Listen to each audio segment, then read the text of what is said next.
authority that we are given to operate in is directly related to where Yah has placed us. Hi, this is Barry Phillips with 10 Minute Torah, Episode 2, the Torah portion, Bereshit, or Genesis. And we are in chapter number 2 today, verse number 15. And Yahweh Elohim took the man and put him in the Garden of Eden to work it and to guard it. Let me read that again. Yahweh Elohim took the man and put him in the Garden of Eden to work it and to guard it. To work and to guard. The simple principle here is that where Yah puts you, He assigns you. When we know that we are where we're supposed to be, doing what it is that we're supposed to be doing, that's where we find shalom, and there's where we find the ability to fully operate in kingdom authority, whether it's about spiritual matters or earthly, physical realm matters. Simply put, you need to know that Yah is with you and that you're walking in obedience to His commands. That's important. But that you're also in place and in season. That is not to say that every day is kingdom business. That's not to say that miracles, signs, and wonders will follow you wherever you go, every day that you go. There are times that you simply get out of bed, go about your daily duties, and go back to bed the following evening. And it's a good day. And it's a righteous day. But there are those moments where Yah will call upon you to operate in His authority and His, I started to say His stead, but as His proxy is a better word, in the earth. So again, where Yah puts you, He assigns you, and it is in that place where you work and where you guard those things or those people, those situations that He has assigned to you. Here is another side to that same coin then. You have to be willing to guard your dominion. Now, Yah has already said in Bereshit, Genesis chapter number 1, let us make man in our own image, according to our likeness, and let them rule. It says in verse 28, Elohim blessed them, and Elohim said to them, be fruitful and increase and fill the earth, subdue it, and rule over the fish of the sea, over the birds of the heavens, and over all the creeping creatures of the earth. And He said, I have given to you every plant. I give it to you. And He says that everything that He has made and all the situation that He has conducted the arrangement of, in verse number 31 of chapter 1, He says, I call it good. It's a good idea that man has dominion, that he has authority.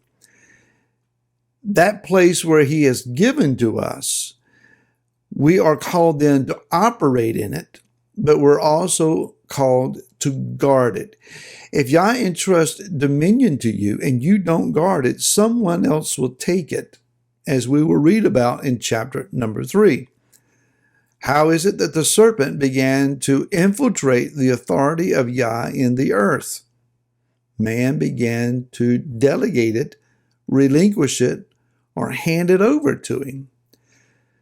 There's a lot of teaching that can be had, and maybe we'll get into that tomorrow. So what is it specifically then is the direct correlation between being where you're supposed to be to have the authority to operate in the things that you're called to? Here is the principle that regards that. Where your feet tread, you gain authority.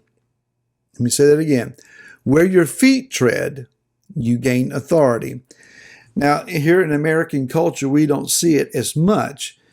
But if you will go back to the days of the Persian Gulf War, when the statue of Saddam Hussein was first toppled in Iraq, for those that can recall the image of the newscast of that day, you may remember how that the Iraqi citizens were taking their shoes off and going over and tapping the bottom or the soles of their feet or their shoes against that statue, that's an insult, and it's a statement that you no longer have authority over us. We have authority over you. I've heard of missionaries who go to certain cultural settings overseas, and as the American habit also often is, and when seated, that one would cross their legs. What they're doing then is exposing the sole of their foot to those that are in the audience. We think nothing about it. It's not intended to suggest anything other than we are finding this the most comfortable seating position. To a different culture, though, you're showing them the bottom of your shoe, and therefore it is an insult. You're saying, I have dominion over you. Such is the case scripturally here then. In Bereshit, or Genesis chapter 13 and verse 17, Yah says to Avram, arise, walk in the land through its length and its width, for I give it to you. So wherever his foot tread, he was to gain authority. It is an act of taking possession. Further, in Psalms chapter 44 and verse 5, Yah says, through you we push out our enemies, or we say this concerning Yah, through you we push out our enemies, through your name we tread down those who rise up against us. In Psalms 60 and verse 12, in Elohim we do mightily, and he treads down our adversaries. That is, he is gaining authority or exercising his authority over them. Now, a verse that may be a little bit more familiar to you, in Luke chapter 10 and verse 19, after Yeshua says, I beheld Hasatan, Satan, fallen from heaven like lightning. He says, see, I give you authority to trample, put your foot down on top of serpents and scorpions, and over all the power of the enemy, and none at all shall harm you. What is in chapter 3 of Bereshit, verse number 15?